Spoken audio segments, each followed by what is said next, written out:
ഇന്ന് ഞാൻ വന്നിരിക്കുന്നത് ഒരു പുതിയൊരു സംഭവമായിട്ടാണ്. സാധാരണ അങ്ങനെ കാണാറില്ല. ഒരു സൈസ് ഇലക്കറിയാണ്. നിങ്ങൾക്കറിയുമെന്ന് എനിക്കറിയില്ല. ഞാൻ ആ ചെടി കാണിച്ചു തരാം. അപ്പോൾ ഇതാണ് ഞാൻ പറഞ്ഞ ചെടി, മൾബറി. നിങ്ങളെല്ലായിടത്തും കണ്ടു കാണും. നമ്മളിതിൻ്റെ കായൊക്കെ പറിച്ച് തിന്നാറൊക്കെ ഉണ്ട്. അപ്പോൾ വളരെ നല്ല ടേസ്റ്റാണ്. നല്ല ഔഷധ ഗുണം കൂടെ ഉള്ള സാധനമാണ് മൾബറി എന്ന് പറയുന്നത്.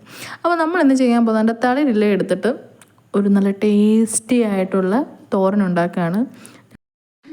ഇതാണ് സംഭവം, മൾബറി ലീവ്സ് എന്ന് പറയുന്ന സംഭവം.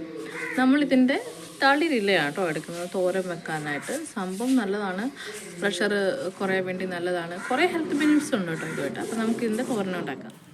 അപ്പോൾ നന്നായി വെള്ളത്തിലിട്ട് കഴുകുക. കാരണം എന്ന് വെച്ച് കഴിഞ്ഞാൽ അഴുക്കും പൊടികളൊക്കെ ഉള്ളതാണ്. അപ്പോൾ ഇഷ്ടംപോലെ വണ്ടികളൊക്കെ പോകുന്നത് ഞങ്ങളുടെ വീട്ടിലില്ല കേട്ടോ. അത് കാരണം ഞാൻ റോഡ് സൈഡിൽ നിന്ന് പറിച്ചെടുത്തതാണ്. അപ്പം ആ തളിരിലയിൽ തന്നെ കാണും ചിലപ്പോൾ കുറേ ഈച്ചകളൊക്കെ കാണത്തുള്ളൂ വെള്ള കളറിലൊക്കെ, ചിലപ്പോൾ അതൊക്കെ കാണും. അതുകൊണ്ട് നന്നായി തന്നെ കഴുകുക. അങ്ങനെ എല്ലാം പോയെന്ന് ഉറപ്പ് വരുത്തിയിട്ട് വേണം ഇത് നമ്മൾ കഴുകിയെടുക്കാൻ. പിന്നെ സാധാരണ നമ്മൾ ചീരയൊക്കെ അരിയത്തില്ലേ, അതേപോലെ തന്നെ നന്നായിട്ട് അരിയുക. അപ്പോൾ എൻ്റെ ഫ്രണ്ട് ഉണ്ട്, അവളിത് ആദ്യമായിട്ട് കൊണ്ടുവന്ന് കഴിഞ്ഞപ്പം എനിക്കിത് സംഭവം കത്തിയില്ല. അവൾ പറഞ്ഞൊരു ചീരയാണ്, നീ കഴിച്ചു നോക്കാൻ പറഞ്ഞു. അപ്പോൾ ഭയങ്കര ടേസ്റ്റ്, നല്ല ടേസ്റ്റ് ഉണ്ട്, ഒരു പ്രത്യേക ടേസ്റ്റ്. അപ്പോൾ ഞാൻ വിചാരിച്ചു വേലിച്ചീരയൊക്കെ ആണെന്നൊക്കെ പറഞ്ഞാണ് കഴിച്ചത്. പിന്നെ അവൾ പറഞ്ഞപ്പോഴാണ് മനസ്സിലായത് മൾബറിയുടെ അല്ലേ. ഞാൻ പറഞ്ഞു മൾബറിയോ? അപ്പോൾ അവൾ പറഞ്ഞു ഞങ്ങളിതൊക്കെ സാധാരണമായിട്ട് കഴിക്കാറില്ല, നിങ്ങൾക്കിതിപ്പോൾ പുതിയ അറിവായിരിക്കും എന്നൊക്കെ പറഞ്ഞു. പിന്നെ ഞാൻ യൂട്യൂബ് ചാനൽ, നമ്മുടെ ആൻ ചേച്ചിയുടെ യൂട്യൂബ് ചാനലൊക്കെ കണ്ടു കഴിഞ്ഞപ്പോൾ എല്ലാവരും എടുക്കുന്നുണ്ടെന്നാൽ പിന്നെ ഒരു വീഡിയോ ആക്കിയാലോ എന്ന് എനിക്കും തോന്നി. അപ്പോൾ ഇത് രണ്ടാമത്തെ ട്രിപ്പാട്ടോ ഞാൻ കഴിക്കുന്നത്. അത് നിങ്ങൾക്ക് കാണാൻ പറ്റും. ഞാനൊരു ഇതിൻ്റെ ലാസ്റ്റ് വീഡിയോ ഞാൻ കഴിക്കുന്നത് നിങ്ങൾക്ക് കാണാൻ പറ്റും. ഇത് പിന്നെ അത് കഴിഞ്ഞിട്ടുള്ള ട്രിപ്പാണ്. നമ്മുടെ മൾബറിയൊക്കെ നമ്മൾ അരിഞ്ഞ് വെച്ചിട്ടുണ്ട്. അപ്പം ഇനി അത് തയ്യാറാക്കാൻ വേണ്ടിയിട്ടുള്ള കുറച്ച് കൂട്ടുകളൊക്കെയാണ് കേട്ടോ. പിന്നെ നമ്മൾ തേങ്ങ ചിരകി നമ്മൾ എടുത്തിട്ടുണ്ട്, പിന്നെ സവാള, പിന്നെ വെളുത്തുള്ളി, ഒരു കറിവേപ്പില ടേസ്റ്റിന് വേണ്ടിയിട്ടൊന്ന് മാത്രമേ ഉള്ളൂ. അപ്പം അതൊക്കെ വെച്ചിട്ടാണ് നമ്മൾ എന്ത് ചെയ്യാൻ പോകുന്നത്, മൾബറിയുടെ തോരൻ. അപ്പോൾ ആദ്യം തന്നെ തീ കത്തിച്ചു, ഗ്യാസ് കത്തിച്ചു. പിന്നെ അടുപ്പിൽ നോൺ സ്റ്റിക്ക് പാനാട്ടോ ഞാൻ എടുത്തിരിക്കുന്നത്.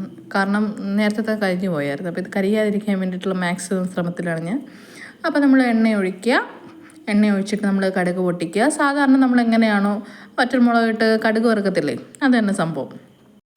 എനിക്കെന്തായാലും ഭയങ്കരമായിട്ട് ഇഷ്ടപ്പെട്ടു കേട്ടോ ഈ സംഭവം. എന്തുവായിരുന്നു, തോരൻ, നമ്മുടെ മൾബറി തോരൻ. അപ്പോൾ നിങ്ങൾ മാക്സിമം വീട്ടിലൊക്കെ മൾബറി ചെടി ഉണ്ടെങ്കിൽ നിങ്ങളൊന്ന് നോക്കുക. കാരണം ബ്ലഡ് പ്രഷറിൻ്റെ ഇത് കുറയ്ക്കാൻ വേണ്ടിയിട്ട് ഏറ്റവും നല്ലൊരു സാധനമാണ്. പിന്നെ ആനി ചേച്ചിയുടെ വീഡിയോക്കകത്ത് ഞാൻ കണ്ടിരുന്നു, അച്യുതാനന്ദൻ സാറിന് ഇഷ്ടപ്പെട്ട ഒരു തോരനാണ് ഇതെന്നൊക്കെ പറയുന്നത്. അപ്പം ഞാൻ കുറേ സെർച്ച് ചെയ്തു ഇതുള്ളത് തന്നെയാണോ എന്നൊക്കെ പറഞ്ഞ് അന്ന് ഞാൻ സെർച്ച് ചെയ്യുകയൊക്കെ ചെയ്തായിരുന്നു. അപ്പം അതിൽ കൂടെ കണ്ടതാണ് മൾബറി ലീവ്സ്. അപ്പം ഞാനും വിചാരിച്ചു എന്നാൽ ഒന്ന് നോക്കിയാലെന്ന് പറഞ്ഞ് ഞാനൊന്ന് കഴിച്ചു നോക്കി. സംഭവം സെറ്റാണ്. അപ്പം ഞാൻ നിങ്ങൾക്കൊന്നുകൂടെ കാണിക്കാമെന്ന് വിചാരിച്ചു. ഞാൻ പറഞ്ഞില്ലേ ഏറ്റവും ലാസ്റ്റ് കിടപ്പുണ്ട് ഞാൻ ചെയ്ത വീഡിയോ. അപ്പോൾ അത് കഴിച്ചു നോക്കി അത് പരീക്ഷിച്ചതിന് ശേഷമാണ് ഞാൻ നിങ്ങൾക്ക് കാണിച്ചു തരുന്നത് കേട്ടോ. അപ്പോൾ നിങ്ങളെല്ലാം ഒന്ന് ട്രൈ ചെയ്ത് നോക്കണം, എൻ്റെ ആത്മാർത്ഥമായുള്ള റിക്വസ്റ്റാണ്. കാരണം ഞാനിത് വെളിയിൽ ചെന്നത് പറിക്കുന്ന സമയത്ത് അവിടെ അടുത്ത് കുറേ ആൾക്കാരൊക്കെ നിൽക്കുന്നുണ്ടല്ലോ. അപ്പോൾ അവരൊക്കെ എൻ്റെ അടുത്ത് പറഞ്ഞു ഇത് കൊള്ളത്തില്ല, ഇത് വെച്ച് കറിയോ, ഇത് വെച്ച് തോരനോ എന്നൊക്കെ പറഞ്ഞു. ഞാൻ പറഞ്ഞു ഞാനത് കഴിച്ച് നോക്കിയതാണ്, അപ്പം ഒന്ന് ടേസ്റ്റ് ചെയ്യാൻ വേണ്ടിയിട്ടാണ്, ഒന്നുകൂടെ നോക്കാൻ വേണ്ടിയിട്ടാണ് എന്ന് പറഞ്ഞു. അപ്പോൾ പറഞ്ഞു നോക്കിക്കോ എന്നൊക്കെ പറഞ്ഞിട്ടാണ് എന്നെ വിട്ടത്. പക്ഷേ സത്യം പറയാലോ നല്ല ടേസ്റ്റായിരുന്നു കേട്ടോ, നല്ല ടേസ്റ്റായിരുന്നു, എനിക്കിഷ്ടപ്പെട്ടു. പിന്നെ എൻ്റെ കുഞ്ഞിന് വരെ ഞാൻ കൊടുത്തിട്ടുണ്ടായിരുന്നു. അപ്പോൾ നമ്മൾ എന്ത് ചെയ്യുക, കടുകൊക്കെ വറുത്തതിന് ശേഷം ഈ സവാളയൊക്കെ എടുത്തിടുക. സവാള എടുത്തിട്ട് ഇച്ചിരി ഉപ്പിടുക, അതൊന്ന് വാടാൻ വേണ്ടി മാത്രം. അപ്പം ഇച്ചിരി മഞ്ഞളിടും, കാരണം ഇലകൾക്ക് എന്തെങ്കിലും പ്രശ്നങ്ങളോ അങ്ങനെ വല്ലതും ഉണ്ടെങ്കിൽ നമ്മൾ മഞ്ഞൾപ്പൊടി ഇടുന്നത് വളരെയധികം നല്ലതാണല്ലോ. അപ്പോൾ അതിന് വേണ്ടിയിട്ട് നമ്മൾ ഇലയ്ക്കകത്ത് ഇത്തിരി മഞ്ഞൾപ്പൊടി ഇടുക. അപ്പോൾ ഇതിന് ശേഷം നമ്മൾ ചെയ്യേണ്ടതെന്ന് വെച്ച് കഴിഞ്ഞാൽ അത് വഴറ്റി വന്നല്ലോ, അപ്പോൾ നമുക്ക് ഇനി ഇലകളിടാം. ഇലകളിട്ട് കഴിഞ്ഞിട്ട് തേങ്ങ ഇടാം. ഇവിടെ പക്ഷേ ഞാൻ ചെയ്തത് കൊപ്രയാണ് കേട്ടോ. അത് കൊപ്ര നമ്മൾ മിക്സിയിലിട്ടൊന്ന് ജസ്റ്റ് ചതച്ചെടുത്തതാണ്. അപ്പോൾ അത് കാരണം അതിനകത്ത് എണ്ണമയം കുറച്ച് കൂടുതലുള്ളത് കാരണമാണ് ആദ്യം തന്നെ ഞാൻ കൊപ്രയുടെ ഇതിട്ടത്.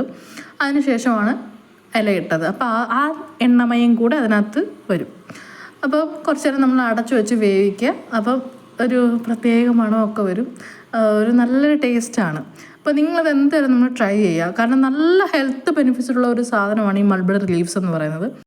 സാധാരണ പുറം രാജ്യത്തൊക്കെ ഇതിൻ്റെ ഇല വെച്ച് ചായ വരെ കുടിക്കും.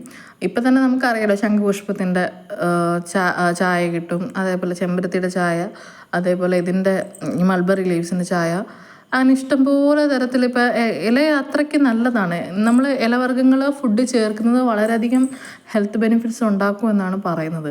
കാരണം പല പല രോഗങ്ങൾ, ഈ കണ്ണിനുള്ളത് എന്ന് വെച്ചാൽ കണ്ണിന് നല്ല കാഴ്ചകൾ കിട്ടാൻ വേണ്ടിയിട്ടൊക്കെ നമ്മൾ വിറ്റാമിൻ എ അടങ്ങിയ ആഹാരങ്ങളാണ്. അതിന് ഏറ്റവും സോഴ്സസ് ആയിട്ടുള്ള ഫുഡെന്ന് പറയുന്നത് ഗ്രീൻ ലീവ്സ് വെജിറ്റബിൾസ് ആണ്. അപ്പം അതിനകത്ത് ഉൾപ്പെടുന്ന ഒരു സാധനമാണ് ഈ മൾബറി ലീവ്സ് എന്ന് പറഞ്ഞത്. അപ്പോൾ നിങ്ങൾ നന്നായി ട്രൈ ചെയ്യണം. എനിക്ക് വളരെയധികം പ്രിയപ്പെട്ടതാണ് കേട്ടോ. അപ്പോൾ നമുക്ക് ടേസ്റ്റ് ചെയ്ത് നോക്കാം കേട്ടോ.